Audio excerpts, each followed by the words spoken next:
you guys, it's Becca and Jana, and we're coming to you with our latest episode of Beautiful Mess, and we've invited Pastor Ben from our church to join us as a guest on our show today. Very cool. So welcome. Hi. Got his mug here too, his hot stuff. He's a hot stuff mug filled with Mountain Dew. And you guys, I brought us some cupcakes to enjoy because one of the moms at school made gluten-free cupcakes, and I know you can eat those. Yay! You know what And I thought it was cool because I'm like, she's kind of serving me, which got me into the whole Go Serve thing that we're starting this month at church, and we'll be doing more episodes about that later on this month. But we wanted to talk to you guys today about being Jesus's light, even in the darkness and toxic situations. Yeah. So we were talking a little bit before we started filming, just how it's so easy to kind of get in that trap where if there's someone gossiping or putting others down or whatever it may be, where you can kind of fall into that and either join in or not stand up for the person or stop that, you know. Yeah, and I think it's important for people to know. I mean, if we're honest, we've all worked in jobs outside of the church, right? I mean, you know, and you think you go into church work and you're going to be around all Christians and like all that stuff goes, but the truth is, like, we're all sinners, all of us. And even here, as much joy as there is, it can be easy to get caught up in some of the stuff that leads you down paths of maybe, you know, something's not so good, or maybe we're frustrated, and, you know, we fall into the same traps as everybody, right? Yep, we're all the same. Yeah. Wherever we are. Absolutely. And like I was sharing with them, I mean, sometimes like I know for me, if someone comes in and they're like, listen to this, I'm like, let me get a cup of coffee. Hold on. Should I take notes? Yeah, right. Like, what is going on?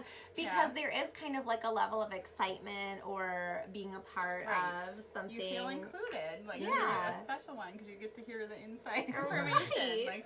Like, so I think being the light with that, I mean, it's scary. Yeah.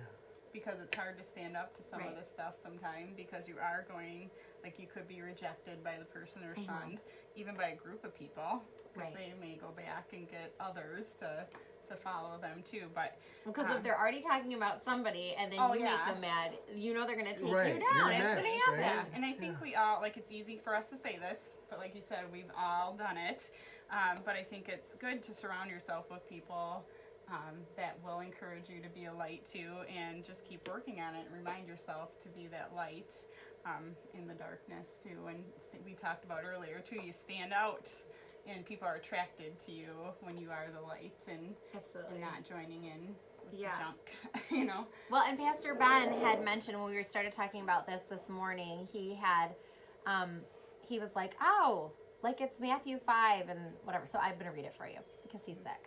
So in Matthew chapter 5, verse 14 through 16, it says, "You are the light of the world. A town built on a hill cannot be hidden.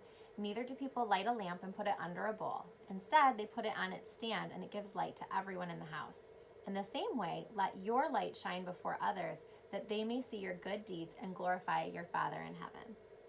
Yeah, and I think that's just a good reminder for all of us in our day-to-day lives that, you know, as Christians, we are the light. And sometimes it's tough to take that stand, but I think as we've all seen in our various roles in the school and the church with members and everything, that people do see that and then they do seek you out. Maybe it's not in the moment. Maybe like when you have to be the light in that moment, it's tough. Yeah. And maybe people kind of go, oh, but people then come to you and they see you're different. And like they find that we can have these conversations in productive ways and not in ways that are like, oh my gosh, do you know that?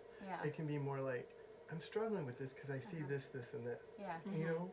And haven't you had where people will come to you and be like, thank you for saying that? They Yes. might not say it right then and there. But later. But later they come and they so appreciate it, and then they do.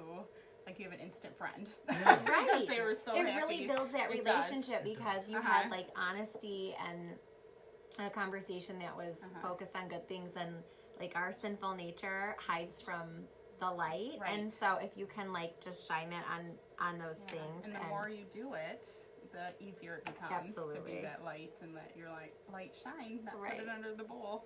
So hide it under a I know, bushel. I feel That's what we the sing whole in time high I want to school. bust out into song. Right.